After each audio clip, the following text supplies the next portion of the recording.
of the x terms is 1. So exactly the same principle. All right. So identify the shifts that are taking place. So again, I've gone across 1 unit, I've gone up 2 units. So my point of inflection at -1, I wonder if I can get away with calling that -1.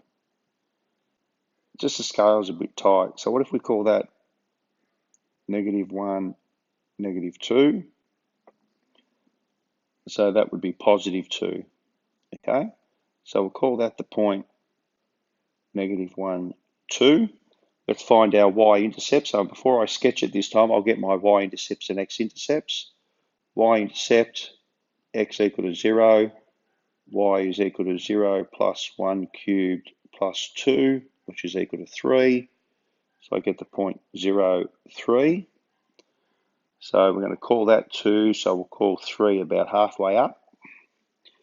And my x-intercept, I'll put y equal to 0. 0 is equal to x plus 1 cubed plus 2. -2 is equal to x plus 1 cubed. We'll take a cube root of -2 is equal to x plus 1. Notice we don't do the plus or minus. So -1 minus plus the cube root of -2 is equal to x. So that's going to be -1 minus a little bit more. So my intercept might be, I don't know, there's -1, so we'll call it there, say. So the graph this time up fairly steep to that point of inflection and then continue up fairly steep. Okay.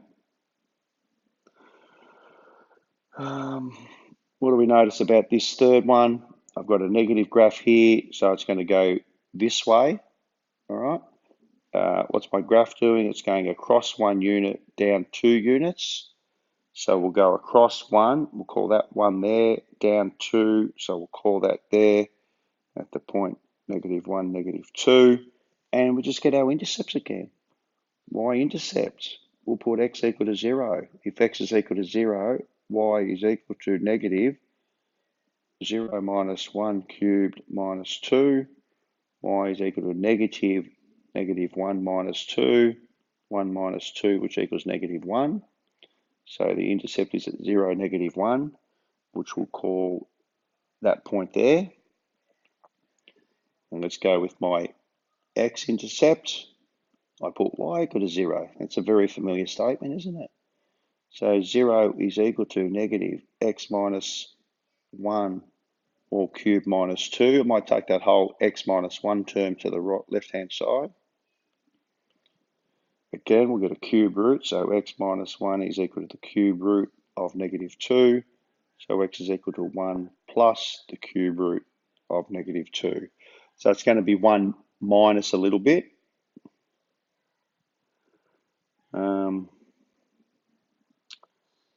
So hang on, let's think about that again. So the cube root of -2 is going to be bigger than 1, isn't it? Because -1 times -1 times -1 is just -1. So we're going to have a value, just a small negative number. So I don't know, a small negative number might be there. So my graph this time is going to come down through the x-intercept, through the y-intercept to my point of inflection, and then continue down. Okay. Sorry, boys, a bit distracted. I'm watching the IPL. So there's my basic shape for my y equals x cubed graphs. Okay, shifting left and right, up and down. Negative sign, different areas it starts with. All right. So let's practice those. Okay, so boys, we've seen, I guess, what the graph of a cubic that might have one intercept look like. And I guess we can classify our cubic graph into sort of 3 categories. If we have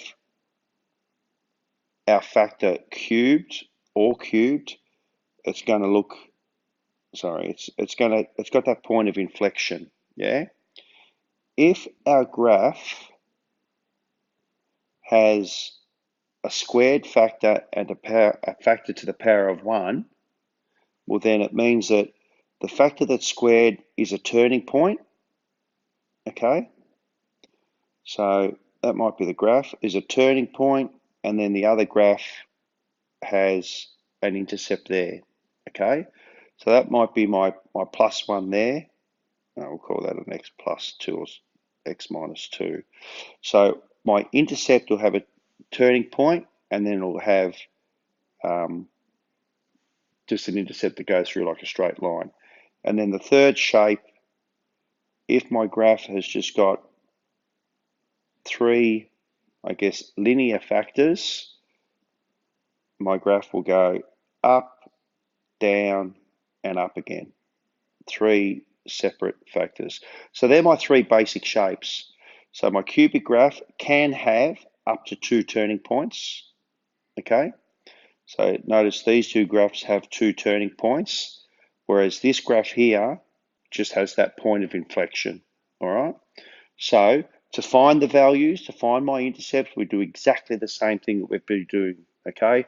We put y equal to 0, we put x equal to 0, right? So if we look at example A, we have x to the 1, x to the 1, x to the 1, which means it's going to go sort of up, down, up, all right?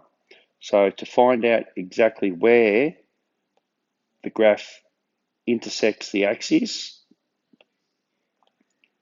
let's find my y-intercepts. So my y-intercepts, if I put x equal to 0, I'll get 0 minus 1 times 0 plus 2 times 0 plus 1, which is negative 1 times negative 2, positive 2 times positive 1. So my intercept is at negative 2.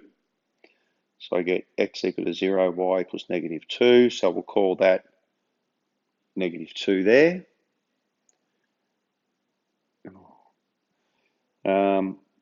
And then where do I want to go? I will stay here. To find my x-intercepts, I put y equal to 0, which means I get x minus 1 times x plus 2 times x plus 1, all equal to 0, which means my intercepts are going to occur where x minus 1 equal to 0, which means x is equal to positive 1, x plus 2 is equal to 0, so x is equal to negative 2, x plus 1 is equal to 0, so x is equal to negative 1. So they're my 3 intercepts. So what sort of a scale are we going to have here? So if that's 2, we'll call that positive 1. We'll call that negative 1. We'll call that negative 2. Okay? And so my graph is a positive cubic, so it's got that shape. It finishes off a positive left-hand area, positive right-hand area. So my graph is going to come up, turn somewhere. I don't know where it turns, okay? I don't know where this turns either. I'm just going to draw it turning there. It may not turn there. It could turn here. It could turn there. We don't know. We're going to find out our turning points later on in our course, okay? So that's what the graph of our cubic looks like. So we've got negative 2, negative 1, positive 1, all right? Yeah, so there are key features. I guess the point I really want to emphasize, I guess, is that point there and that point there, I'm not sure where they are. I don't know where those turning points are, all right? So let's go to our example B. Y equals negative x squared, x minus 1. So a negative cubic, top left to bottom right, something like that. Now, if again, I put x equal to 0, y is equal to, well, 0 times 0 minus 1, so it's 0. So I've got a turning point at 0, 0. Sorry, I've got an intercept at 0, 0. If I find my x-intercepts, I put y equal to 0, so I get negative x squared times x minus 1 is equal to 0. So I get x is equal to 0, or if I put 1 in there, I get x minus 1 is equal to 0, so I get x equal to 1. So I'll make that point there 1, just to make it a bit bigger. Now, remember, if I draw your attention back to this middle column here, okay, if my factor is a square, like any parabola, it's got a turning point. So that means at that point there, my graph turns. So I've got, let's undo that. So I start negative, I come down to this intercept. Now, because at x equal to 0, it's a squared, it turns, okay? Now, I don't know where this next turning point is because then I've got to come back down to get through the intercept. I know it goes straight through the intercept because that's got a power of 1. So it acts a little bit more like a straight line, all right? So that's at positive 1. That's at 0, 0. I don't know where that is, okay? At the moment, we're going to use our CAS calculator to find that point, all right? And clearly, if you remember our domain and range stuff, you see the range, because that goes on forever, that goes on forever. The range is infinite, or R if you like, and the domain is also R, all right? Now, these ones were nice to draw. Both of these were nice to draw because they're already factorized, all right? So if they're not factorized, we have to factorize them ourselves, which is this one. So we've got to go back a little bit. What were the steps in factorizing? Well, to factorize, okay, remember the first step? Or I guess we'll go the other way. Maybe we don't. Why? If I find the y-intercept, I put x equal to 0, which means I get 0, 0, 0, negative 6. So I get the point 0, negative 6. So scale's not great, is it? 1, 2, let's have a look. 2, 4, 6. Okay, negative 2, negative 4, negative 6. So it's there. There's my y-intercept. To find my x-intercept, I've got to solve the x-intercept. I need y is 0, so x cubed plus 2x squared minus 5x minus 6 is equal to 0. Go back to the previous exercise. To solve this equal to 0, I've got to have it in factored form. All right? So my process is to first try to find a number that will make this equation 0 so I can divide by it. All right? So let's just get a different pen here. Let's just move it across. I'm not too sure what's... Oops, let's undo that. Slide it across a bit. All right. So what I want to do, I want to try and find a 0 there. Now let's have a look at the coefficients. 1, 2, negative 5, negative 6. So if I could get, what I want to do, if I can get 2 and 5 and 1 and 6 to both be 7, they might be able to cancel out. So I think a 1 or a negative 1 might work.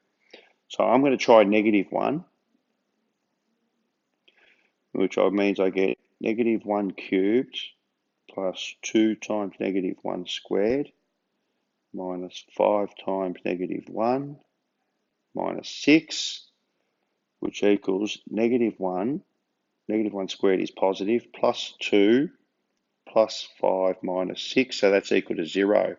So that means x plus 1 is a factor. So now I've got one factor. I could do my division to find my other factors. All right. So what am I going to do? So x plus 1 is factor. So let's do our synthetic division. I'm going to have a negative 1 there. My coefficients are 1, 2, negative 5, negative 6. So bring the first one down. Negative 1 times 1 is negative 1. Add them, I get 1. Negative 1 times 1 is negative 1. Add them, I get negative 6. -1 times -6 is +6. Add them, I get 0. Good sign. 0 remainder. So my other factor is x squared plus x minus 6. So now my cubic can be written as, what did we decide it was? X plus 1. Factorise x squared plus x minus 6. So that is -3 times 2, except it's going to be +3 times -2, +3 plus -2. So my factors are x plus 1, x plus 3, x minus 2. And don't forget the whole purpose of all of this is to solve that equal to 0. Therefore, my x-intercepts are at x equal to -1, x equals -3, and x equals +2. So if I mark them on my axes, so that's -1, -3, +2. What is it? It's a positive cubic, so I'm going to start that way. All of my factors are linear, so that means they're all intercepts. So I'm going to go up, come down somewhere. I'm going to go down to 6 or -6, come back up, and go through. Okay, so there's my -2. That's my -1. What did I say that was? +2. That's my +2. All right. Again, emphasize, I don't know. It could be up here somewhere. This turning point here, it could possibly down here and go that way. All right. So all I know is the turning points are somewhere around there. All right. So again, recap the process. I've got to find my x-intercepts, which means I've got to solve that equal to 0, which means the easiest way to do that is to factor. All right.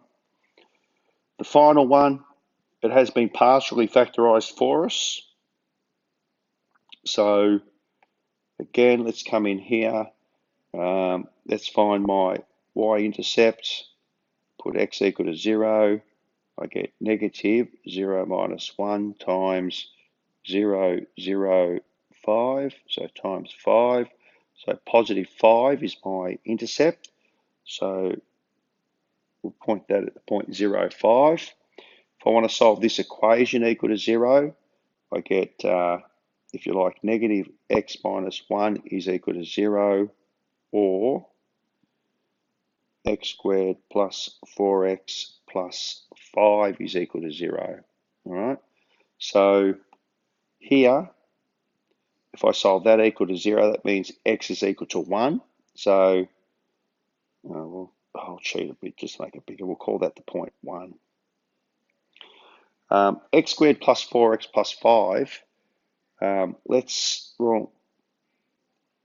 Look, I can complete the square, use my quadratic formula if I like. But if I just do a quick complete the square, I'll see I get x plus 2 all squared. So in other words, x squared plus 4x plus 4.